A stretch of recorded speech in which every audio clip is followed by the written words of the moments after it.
Everyone dreams of living an uncommon life, and the best asset you have to achieve your dreams is you. Welcome to the Uncommon Wealth Podcast. We're going to introduce you to people who are living uncommonly. We're also going to give you some tools and strategies for building wealth and for pursuing an uncommon path that is uniquely right for you. Hello, everybody. This is the Uncommon Wealth Podcast. I'm your host, Phillip Ramsey. Today, I have I don't know what to say, parable? Let's go with that. But I love our house. So hang with me here. So I bought my house from a dear friend of mine, Tom Butler. He's a rock star real estate guy. He built this house with his wife as their forever home. And this house is beautiful. I can't believe I get to wake up in it. That's how amazing it is. He's done everything right. He did all the greatest things, like the doors are like solid doors. It's just a nice house. The reason why we got into this house is because we had the smallest little house ever. My wife and I, with 3 kids, up in the north part of our city. And then we decided hey, it would be kind of nice to have a little bit bigger property, but we're not really unhappy with our house. We're totally fine with where we're at. And I wanted 3 things. Or I should say I wanted one of 3 things. There you go. I either wanted a pond in my backyard, I wanted a park in my backyard, or I wanted woods. I kind of wanted something that wasn't going to change, basically. And the reason why is because our house that we were currently in at that time had a farm behind it. And so it was pretty. So you wake up in the morning and it'd be like a farm field, like perfect Iowa, what you would picture as an Iowa, right? You get it. And then it changed. And then there's apartments that got built. There's houses that got built. It just changed very quickly. And I remember I was like, man, I don't love that. I liked it when it was a farm. I liked when we were kind of by ourselves. So the next house I want to do this. All right. So wasn't really looking, but if I was, this is what I would. So it was fun to look at Zillow because all I would do is look at the geographical area behind it. Oh, there's woods. Let's look at those areas. Or there's a pond. Let's go look at that. Or there's a park, right? So it was kind of neat to kind of narrow it down. Instead of looking at the house, we were looking at more of the backyard. All right. So I'm not sure exactly how I got started, but my friend, Tom, at the time was like, well, I have all 3 in my house. I have a pond, I have woods, and I have a park. Would you ever want to come look at our house? And I was like, oh my goodness, sure, I guess. Okay, but let me back up because this was Tom's forever home. And Tom's life, God had a very different plan than they even had. But his wife at the time, her name was Pam. They were rock star believers. And the reason why I know Tom so well is because we were in eldership together at a church. So we've been in the trenches together. And I didn't know Tom when Pam was sick, but I've heard of him. And I just knew he was a solid guy. And then later I got to really get to know him after his wife actually passed. She passed of cancer. It's so tragic. But at her funeral, Tom got to preach the gospel and he really it was amazing. There were so many people that loved Pam. She was a realtor as well and impacted a ton of people just because she was just such a godly woman. And she really impacted many, many people. All right. So at the funeral, I don't know how Tom did it, but he basically gave the message and just told him this is the reason why Pam had so much joy.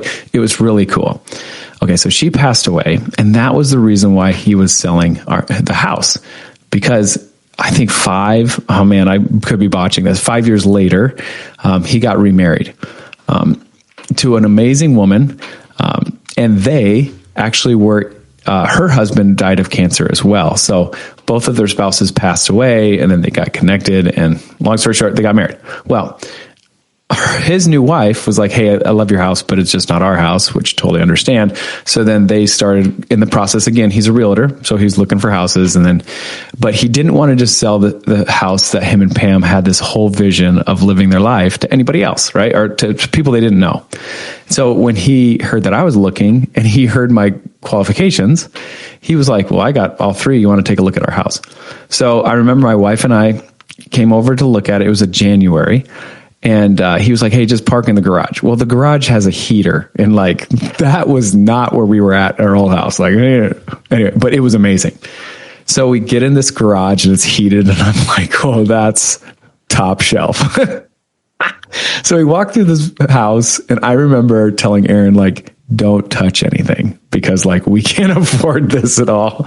And so we get done and I'm like, my eyes and jaw probably just hit the floor. Like, this is a beautiful house. Like, thanks, but we'll just go back to our car now and make sure we don't touch anything and kind of exit stage left. And Tom, like such a good godly man. We get done and I was like, okay, this is an amazing house, Tom, but like, we got to be honest with you, like, it's not in our budget. And I was like, thanks, but you know, like, we just can't do that. And he's like, it'd mean a lot to me if we could work something out, because I would love to see a family use the house how we hadn't intended it, hosting people and bringing people in the house and like being hospitable like Pam was. Like, it would be really meaningful if we could work something out. And long story short, we did. And he had to come down way more than I had to come up. Let's just say that. He was super gracious. And so we got into the house and it was amazing. But here's the story and here's the parable, okay?